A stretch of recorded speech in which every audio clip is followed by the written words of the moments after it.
안녕하세요, 무고입니다. 이번 영상에는 디비던드, 배당이란 주제로 만들어봤습니다.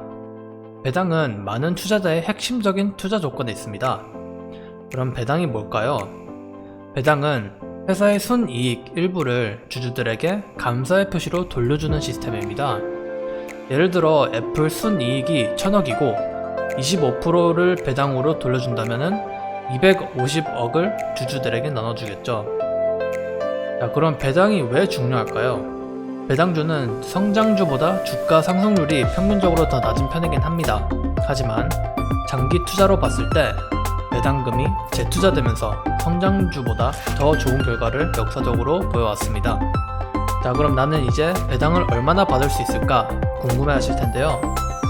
많은 종목들을 구매하시기 시작하면은 배당을 언제 얼마나 받는지 정말 헷갈리기 시작합니다.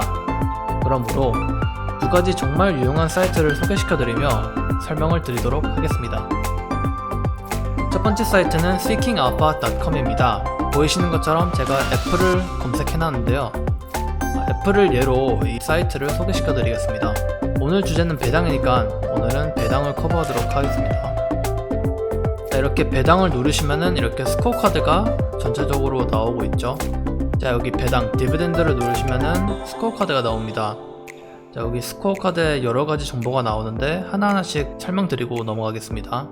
자, 첫 번째는 Dividend Yield. Dividend Yield 공식은 이렇게 됩니다. Annual Dividend 나누기 Current Stock Price 해서 애플 같은 경우는 1.41%가 나오죠. Dividend Yield가 높을수록 배당을 더 많이 받는 걸로 알고 계시면 됩니다. 보통 1%에서 5% 정도 주며 주식마다 다르긴 합니다. 이 이상을 주는 기업은 의문점을 두시고 주의하시는 게 좋습니다. 자, 다음은 Annual Payout입니다. Annual Payout은 1년에 한 주당 얼마나 받는지 알려줍니다. 예를 들어서 Amount 곱하기 Dividend Frequency로 보시면 되겠습니다. 이것은 나중에 조금 더 설명드리도록 하겠습니다. 자, 다음은 Payout Ratio고요. Payout Ratio는 기업의 순이익의 몇 프로를 배당금으로 돌려주는지 알려줍니다. 애플 같은 경우는 26%를 페이아웃을 하고 있습니다. 이게 꽤 중요한 지표인 게요. 페이아웃이 높을수록 회사에 재투자되는 금액이 줄어든다는 얘기입니다. 예를 들어 한 회사가 90%를 배당금으로 나간다면 회사 성장에는 10%만 재투자된다는 소리이지요. 섹터마다 다르긴 하지만은 저는 보통 40%까지는 괜찮다고 보고 그 이상은 또 케이스 바이 케이스로 분석이 필요하다고 생각됩니다. 자, 다음은 5-year growth rate입니다. 이것은 배당금이 5년간 평균 성장률을 알려줍니다. 애플은 10.84%이며 앞으로 이 정도 성장률을 예상하는 목적으로 알고 계시면 될 것 같습니다. 자, 다음은 dividend growth입니다. dividend growth는 몇 년간 지속적으로 배당금이 성장해왔는지 알려줍니다. 애플은 7년간 성장했네요. 코카콜라 같은 경우는 무려 57년간 지속적으로 성장해왔죠. 자, 다음은 어마운트입니다. 자, 어마운트는 말 그대로 페이아웃 어마운트를 알려줍니다. 그래서 배당을 받을 때 주당 이 금액을 받는 것입니다. 자, 다음은 declare date인데요. declare date은 배당 정보를 표하는 날짜입니다. 이날의 ex dividend date하고 payout date 날짜도 정해집니다. ex dividend 날짜는 이날에 매수를 하셨으면은 배당을 못 받게 됩니다. 이 전날에 매수를 해야 배당을 받을 수 있는 거죠. 주말, 연휴에는 시장이 안 여니 계산을 잘 하셔야 배당을 받으실 수 있으십니다. 그 다음에 record date는요, 주주 정보를 분석해서 누가 배당을 받는지 그 기업에서 검토되는 날짜입니다. 저는 개인적으로 이 날짜는 크게 신경 쓰지 않아요. payout date는 말 그대로 배당금을 이제 지급하는 날짜가 되겠고요. 그 다음에 dividend frequency는 분기 또는 반기 배당금을 받는 주기를 알려주는 정보입니다. 보통 분기마다 주지만 매달 주는 주식들도 있고, 예를 들어서 O, ticker symbol O, 부동산 주식인데요. 이 주식 같은 경우는 매달 배당금을 줍니다.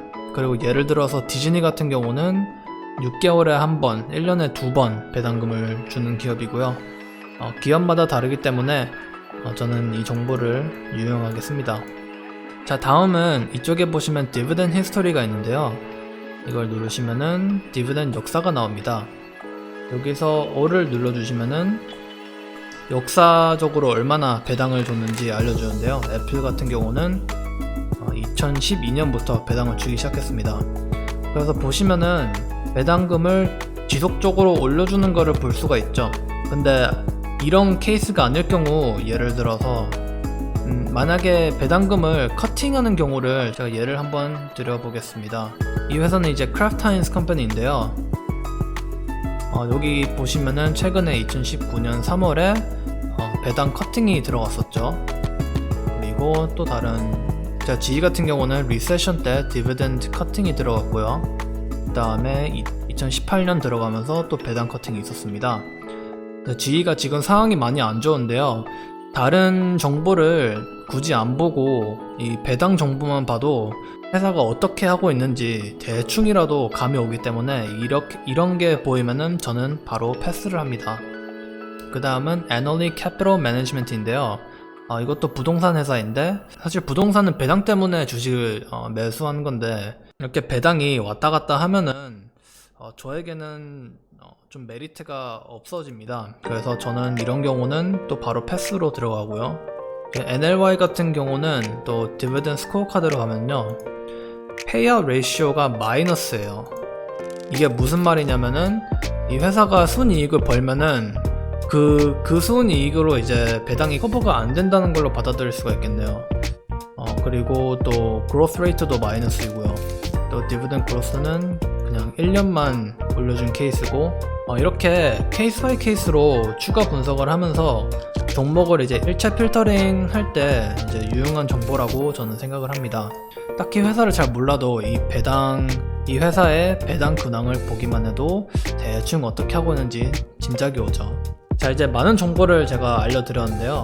배당 정보 외에도 이 사이트에 유용한 정보들이 많습니다. 예를 들어서 earning이라든지 키 데이터 가면은 SEC filing도 있고요. 그리고 여기 value 같은 것도 나오고 정말 여러 가지 정보들이 있죠. 그래서 저는 이제 기업 조사를 할 때 무조건 이 사이트에서 시작을 일단 합니다. 일단 배당부터 보고 그 다음에 earning 같은 거를 보고 거기서부터 이제 조사를 하기 시작하죠. 이제 배당주를 매수한 후 관리 방법을 알려드릴 건데요. 다음 사이트는 dividend.com으로 소개시켜 드리겠습니다. 네, dividend.com인데요. 자, 이 사이트는 제가 아직까지 딱 한 가지 툴을 사용하고 있는데요. 그게 바로 dividend assistant입니다. 툴로 가셔서 dividend assistant 누르시면은 이제 로그인 하시고요. 이 페이지로 오게 되는데요. 이제 왼쪽에는 제가 보유 중인 종목들입니다. 이제 여기에 이제 개인 종목을 추가를 하시려면은 이제 여기 에디트를 누르시고 이름은 아무렇게 지으셔도 돼요. 포트폴리오 적으신 다음에 여기다가 이제 보유 주식들을 적기 시작을 합니다. 그리고 몇 개를 소유 중인지 적어주시고 이제 저장을 하시면은 그 정보가 딱 떠요. 여기에 이제 다음 페이아웃에는 얼마를 받나, 저 같은 경우는 20센트를 받고요. 그 다음에 3개월에는 22불, 1년에는 88불, 쟤는 이번 달에는 얼마 받고 다음 달에는 얼마 받고, 제가 굳이 설명을 안 드려도 충분히 이해하실 거라고 생각이 듭니다. 그리고 밑에 보면은 정확히 어느 날짜에 페이아웃을 받는지, 그리고 확정이 됐는지 아니면 예정인지 그런 것까지도 알려주는데요. 배당금을 정리하는데 참 유용한 사이트라고 생각이 됩니다. 하지만 개인적으로 종목을 선택하는 데는 그렇게 도움은 안 되죠. 그냥 자기 포트폴리오를 관리하는 그런 사이트라고 생각하시면 되고, 또 이 사이트에 찾아보시면은 유용한 정보들이 많은데요. 대부분이 유료 콘텐츠이므로 아직까지는 저는 사용 중이지 않습니다. 그래서 저는 개인적으로 Seeking Alpha가 UI 같은 게 더 잘 돼 있다고 생각을 해서 Seeking Alpha를 더 선호하는 편이고요. Seeking Alpha를 이제 종목을 매수를 했다면은 dividend.com에다가 등록을 해서 그냥 언제 받는지 관리만 하는 정도로 쓰고 있습니다. 자, 그럼 오늘 영상은 여기서 마치도록 하고요.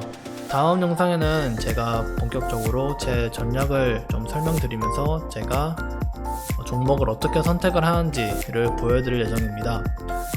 이 영상이 도움이 됐으면 구독과 좋아요 부탁드리고 알람 설정도 부탁드립니다. 감사합니다.